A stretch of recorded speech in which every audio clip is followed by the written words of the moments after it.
here's how you can make a folder in the iPhone's Photos album. So let me guide you through it and explain it the way it works within the Photos app. If you're first time on Foxtecc, definitely subscribe for more videos and explanations like this. So there are folders as well as albums inside of the Photos app. So you can get inside like this and switch from the library to the collections and find the albums.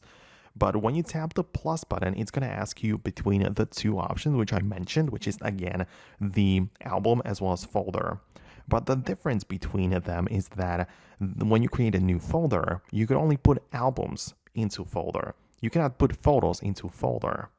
So the folders hold albums and albums hold photos. It is nested like that, and it kind of makes sense, but some people it may be confusing for some people. So you can, if you want to put photos in a place, you need to create an album, and if you have multiple albums which you want to put and categorize into another folder, it is actually a folder. So it depends on what you want to create, but if you want to make a folder, just tap the plus, create a new folder, name it whatever you want, and put albums into it.